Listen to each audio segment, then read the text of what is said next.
okutwala ekyali Luzira Voom concert eno nga yali egresingiddwa Hawa Musa nga kuliko n'omugundi omulala omwami omulala Ivan TIT bannanga tumwebaze yagala tukayonga ennyumba ekubyeko bwet ennyumba genda kubako ne tugamba bannange kinaasoboka tekisoboke nga balulaka byakafo tugenda tukawo nga abayimbi bangi abantu bangi ababaddeyo abantu amataala stage buli kimu nga kiri kirungi tugenda okutunatuna bwe tuti nga buli kakolomoni bakalese ku stage Hawa Musa yalinya ku stage bati bajjako lights ne bamala ne bazizaako sijajo kyokka munnange twagenda okukomekereza ebintu bino byonna nga buli yayingidde sasudde temwali mu tiketi ya bwerere bwe sikwa kyali mu Voom nja kuba nnimba kanzije.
Yes, ladies and gentlemen, ayimanya nedobozi yenze Ivan TIT omuyimbi w'ennyimba nga Yesu ndiwo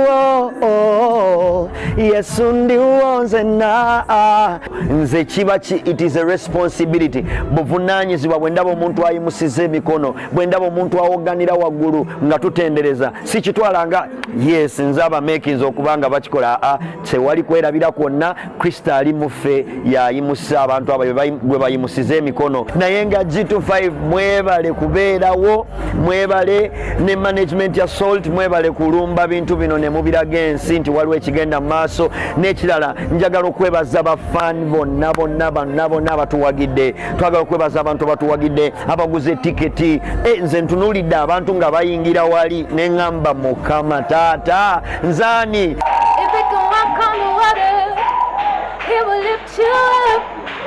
If it can change the weather, he's surely got your back. I feel so honored and I feel of course this is my season as well. Waliwo ebintu ebituuka nti oli oyagala kintu kibeewo maze emyaka 7 nga sikola concert, but this is something that is happening now. I thank God that it's been an opportunity for me to stand again and exalt his name. Amazima we mbasiri mu kuyimba, of course nina akabebi kenkuza naye ndi mukazi mulimi nimenyanya tulunda ebyennyanja tuli Kayunga ku mazzi ku beach era nga bagambye beach house tulunda n'enkoko. Abawagizi bange I'm already in studio nkola music muyitirivu nnyo, tulina collabo gye twakoze ne Pastor Bugembe egamba olunaku lwo video mugirindirire very soon egenda kubange film after this concert, then tugenda bat releasing a music mungi, of course n'ekirala I expect some tours abroad nga mukabwa.